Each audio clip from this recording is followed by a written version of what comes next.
Assalamualaikum warahmatullahi wabarakatuh. Apa kabar anak-anak ibu semua? Semoga anak-anak ibu semua selalu berada dalam keadaan sehat walafiat.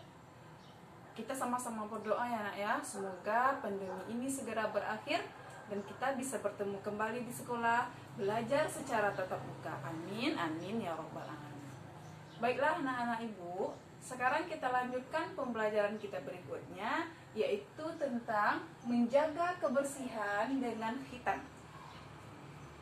Setelah mempelajari tentang menjaga kebersihan dengan khitan ini, diharapkan anak-anak ibu semua bisa mengetahui dan memahami apa itu pengertian dari khitan, kemudian dalil apa saja yang memerintahkan kita untuk melaksanakan khitan, kapan waktu pelaksanaannya, apa hubungan antara khitan dengan kesehatan, dan penghargaan apa yang diberikan kepada anak yang telah melakukan khitan. Kemudian yang terakhir adalah anak ibu bisa menyebutkan hikmah yang dapat kita ambil dari pelajaran khitan tersebut. Baiklah anak-anak ibu semua, kita masuk yang pertama yaitu pengertian khitan. Pengertian khitan secara bahasa, jadi pengertian khitan menurut bahasa artinya adalah memotong. Ya, khitan ini secara bahasa artinya memotong. Menurut istilah, khitan adalah memotong kulit yang menutupi ujung kemaluan. Jadi ketika kita berkhitan, yang dipotong adalah kulit yang menutupi ujung kemaluan kita sampai terbuka. Menurut ulama, hukum khitan bagi laki-laki adalah wajib. Jadi menurut ulama, hukum khitan bagi laki-laki adalah wajib. Untuk perempuan, ada ulama yang menganjurkan, ada juga yang tidak menganjurkan. Tapi rata-rata kita yang orang Islam, perempuannya berkhitan. Kemudian disyariatkannya khitan ini tujuannya adalah untuk mensucikan diri. Karena ketika kita berkhitan berarti kita membuang kotoran, membuang virus yang menempel. Berarti kalau sudah kita khitan berarti kita bisa mensucikan diri. Kemudian kedua adalah mengikuti syariat Nabi Ibrahim. Ya, khitan ini berasal dari zamannya Nabi Ibrahim. Jadi yang pertama berkhitan itu adalah Nabi Ibrahim. Nabi Ibrahim ini dia berkhitan pada usia 80 tahun. Ya nak ibu ya, Nabi Ibrahim ini dia berkhitan pada usia 80 tahun. Jadi kita disuruh untuk melaksanakan khitan karena mengikuti ajaran Nabi Ibrahim, syariat Nabi Ibrahim, kemudian untuk mensucikan diri dengan membuang kotoran-kotoran yang menempel. Khitan ini juga menjadi pembeda antara muslim dengan non-muslim. Salah satu pembedanya adalah untuk membedakan antara muslim dengan non-muslim. Dah, kita lanjutkan. Yang kedua adalah dalil perintah yang menghubungkan dengan materi kita yaitu khitan. Dalil perintah khitan ini yang pertama adalah surat An-Nahl ayat 123. Ya. Bismillahirrahmanirrahim. Summa auhayna ilaika anittabi' millati Ibrahim hanifa wa ma kana minal musyrikin. Yang artinya, kemudian kami wahyukan kepadamu Muhammad, ikutilah agama Ibrahim yang hanif, dan dia tidaklah termasuk golongan orang-orang yang musyrik. Jadi dalam ayat ini Allah memerintahkan kepada Nabi Muhammad untuk mengikuti millata Ibrahim, milahnya Nabi Ibrahim. Salah satunya adalah dengan melaksanakan khitan. Dan dia tidak termasuk golongan orang-orang musyrik. Dan Nabi Ibrahim ini tidak termasuk dia golongan orang-orang yang musyrik. Ya, jadi jelas ya anak ibu ya, perintahnya ada dalam surat An-Nahl ayat 123. Yang kedua, dalam hadis Nabi juga dikatakan bahwa melaksanakan khitan, memotong kuku, mencukur, ini apa namanya? Jenggot atau kumis? Jenggot, memanjangkan jenggot. Yang pertama khitan, kemudian memotong kuku, memanjangkan jenggot, mencukur bulu ketiak. Nah, itu juga termasuk dalam hadis Nabi yang memperintahkan kita untuk Kita lanjutkan. Yang ketiga adalah pelaksanaan khitan. Kapan khitan itu dilaksanakan? Ada 3 waktu pelaksanaan khitan. Ya, 3 waktu pelaksanaan khitan. Yang pertama pada masa bayi. Pada masa bayi ini disunahkan anak itu berkhitan pada hari ke-7 setelah kelahiran. Ya, pada masa bayi disunahkan anak itu pada hari ke-7 setelah kelahiran. Sebagaimana Nabi Muhammad SAW mengkhitankan cucunya yang bernama Hasan dan Husain.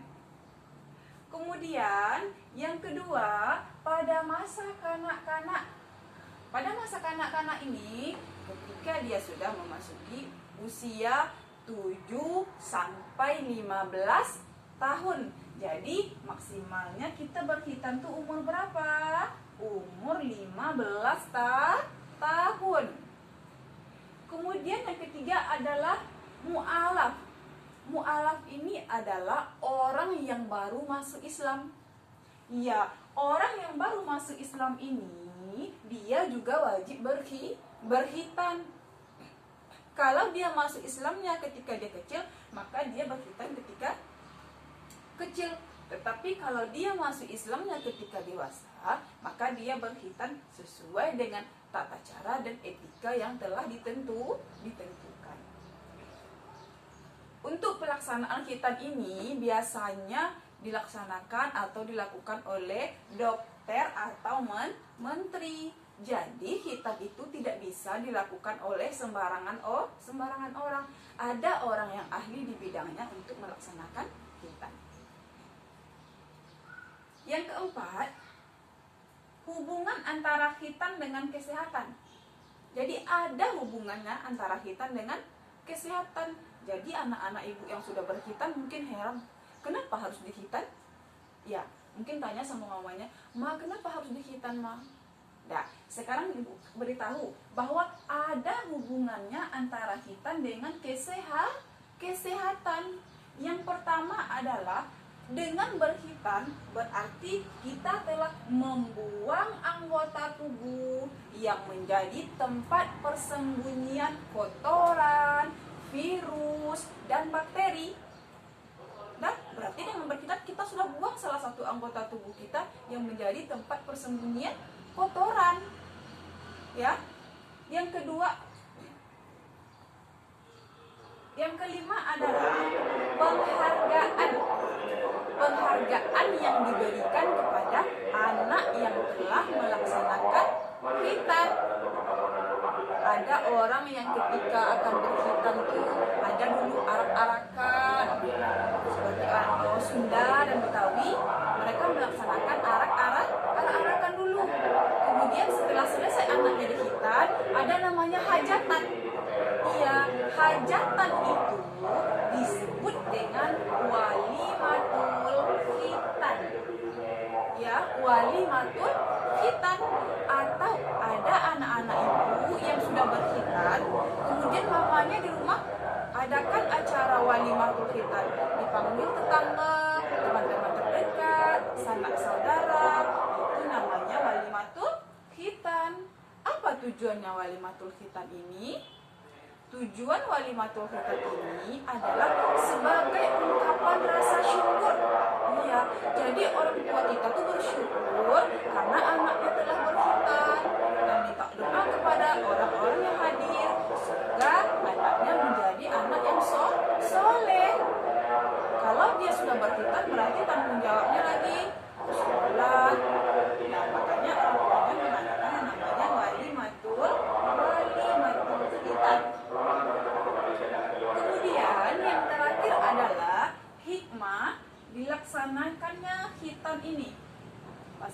utama dilaksanakannya khitan ini.